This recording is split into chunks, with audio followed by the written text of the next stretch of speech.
Friends केमन आछो सबाई आशा करी सबाई खूब भालो आछो। तो आज के आमरा चले एसेछि आबार एकटी ब्लग निये। এই যে দেখো সবাই চলে এসেছি। কোথায় চলে এসেছি? আজকে আমার মেয়ের বার্থডে, এই যে পূর্ণারও বার্থডে দুদিন পরে, তো আজকে একসঙ্গেই হয়ে যাবে দুজনেরই। তো আমরা এখন আশ্রমে চলে এসেছি, এখন বাইরে। চলো ভেতরে যাই, কি হচ্ছে দেখি। পুরো ব্লগ তোমরা দেখো, খুব ভালো লাগবে। এখানে ছোট ছোট বাচ্চারা আছে, তো ওদেরকে এখানে আমরা খাওয়ানোর ব্যবস্থা করেছি।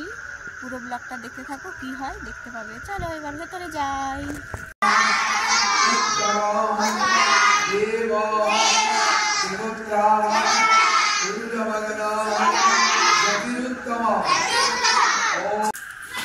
হ্যালো, এখানে রান্না বান্নার জোগাড় হচ্ছে।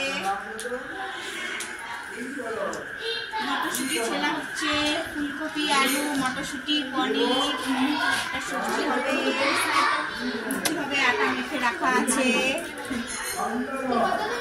পায়েস হয়ে গেছে। ওইদিকে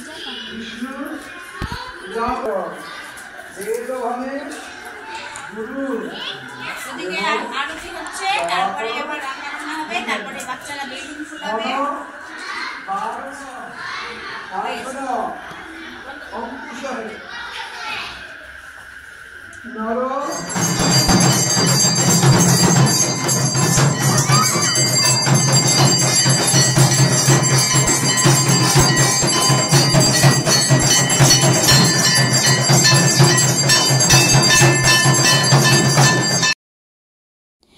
তো এখানে দেখো বাচ্চারা বেলুন পেয়ে এতটাই খুশি হয়ে গেছিল যে কি বলবো, সবাই মিলে। আর গত বছর থেকে এবছর বাচ্চাও বেশি। গত বছর 14টা ছিল, এবছর 28টা বা 30টার মতন ছিল। তো আমি লাস্টে ওদেরকে বললাম তোমরাই তাহলে বেলুনগুলো সাজাও, আর আমি যেখানে টেবিলে কেক কাটিং হবে সেই টেবিলটাকে সাজাতে চলে এলাম। আর ওদেরকে দিয়েছি যে তোমরা একটু বলো যে চারিদিকে গুরুদেবের এখানে কেক কাটা হবে, তো তোমরা সাজাও। তো ওরাই তখন সাজাচ্ছিল, খুব মজা করছিল বেলুনগুলো নিয়ে।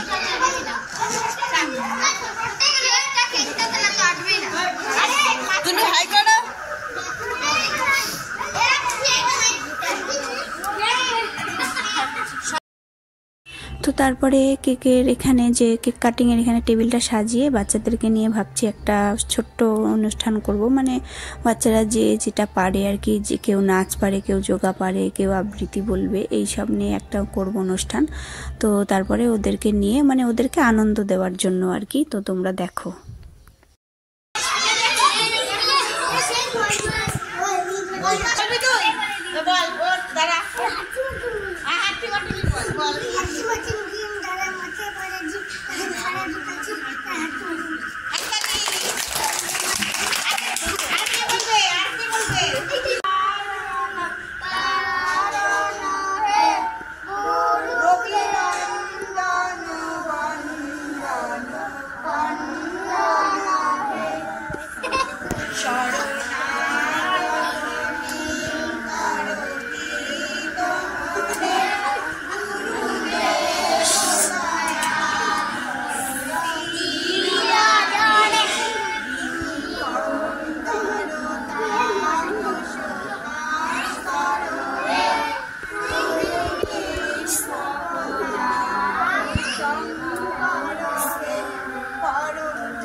তো এতগুলো বাচ্চার মধ্যে শুধু দুজনই করলো, তো ওরা একটু লজ্জা পাচ্ছে। আসলে এরকমটা ওরা কখনো করে না। তো আমাদের মেয়েদেরকেই বললাম যে তোরা একটু নাচ কর আর যোগা কর। তো এরাই একটু নাচ আর যোগা করলো, আর মিউজিকের সাথে করছিল। মিউজিক তো দেওয়া যাবে না, কপিরাইট পড়ে যাবে। তো এরা সবাই আনন্দ করে এদেরই মানে যোগাটা দেখছিল, তারপরে একটু নাচও করেছিল। তো তারপরে কিন্তু আমরা কেক কাটিং করব। কেক কাটিংয়ের আর তেমন ভিডিওই করা হয়নি। তারপরে কারণ বাচ্চাদের জন্য যে গিফটগুলো আমরা এনেছিলাম সেটা ওরা বারবার বলছিল আন্টি আমাদেরকে কি গিফট দেবে, কি গিফট দেবে। তো সেই কারণে কেক কাটিংটা খুব তাড়াতাড়ির মধ্যে সেরে নিয়ে তারপরে ওদেরকে গিফটগুলো দিয়ে দেব, কারণ ওরা মানে খুবই আগ্রহের সঙ্গে বারবার এসে আমাকে বলছিল আন্টি আমাদের গিফটটা কখন দেবে। তো এখানে আমি ওদের বাচ্চাদের খাওয়া দাওয়ার ব্যবস্থাটা আমি করেছিলাম, আর এই পূর্ণার মা গিফটগুলোর ব্যবস্থা করেছিল। এবার ওদেরকে ড্রয়িংয়ের সব কিছু জিনিস দিয়েছি। তো এদের যোগাটা শেষ হয়ে গেলে তারপরে কেক কাটিং হবে, তারপরেই বাচ্চাদেরকে গিফটগুলো দিয়ে দেব।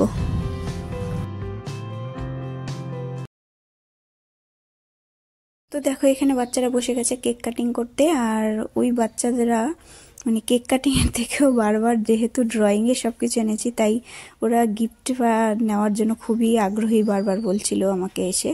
তো আমিও ভাবলাম কেক কাটিং কোনো রকম করে নিয়ে ওদেরকে আগে গিফটটা দেবো। তো চলো এবার গিফট দেবো।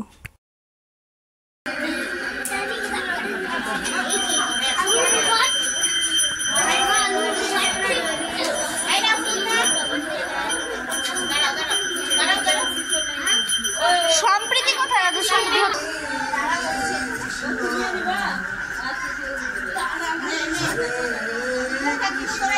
কুচুরিতে উঠে দা।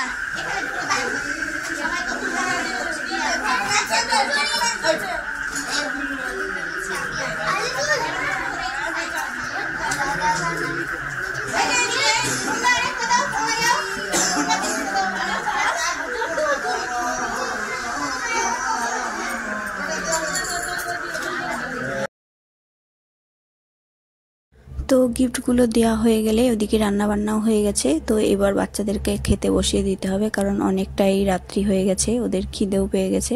তো তারপরে ওদেরকে খাইয়ে দিয়ে আমরা বাড়ি চলে যাব।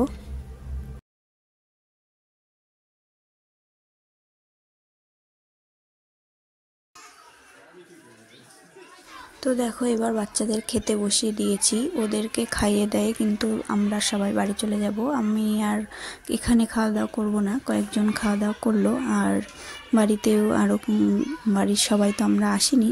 তো এখান থেকে কিছু প্রসাদ নিয়ে বাড়ি চলে যাব। এবার বাচ্চাদেরকে শুধু খাওয়ানোটাই আমার বিশেষ উদ্দেশ্য ছিল। তো বাচ্চাদেরকে এভাবে সবাই মিলে আবার খাওয়া দাওয়া দিলাম, তো খুবই ভালো লাগলো, আর বাচ্চারাও কিন্তু ভীষণ আনন্দ পেল। আর এই আনন্দ, ওদের মুখের এই হাসিটা দেখার জন্যই কিন্তু আমি জন্মদিনটা এখানে গত বছর থেকে করছি, আর আশা করছি প্রত্যেক বছরই এখানেই করব। তো আমার এই ব্লগটা তোমাদের কেমন লাগলো তোমরা কমেন্ট করে জানাবে, ভালো লাগলে একটা লাইক করে দিও। সবাই খুব ভালো থেকো, আর যারা আমার চ্যানেলে নতুন তারা প্লিজ একটা লাইক কমেন্ট শেয়ার করে দিয়ে বন্ধু হয়ে আমার পাশে থেকো। সবাই খুব ভালো থেকো, টাটা বাই।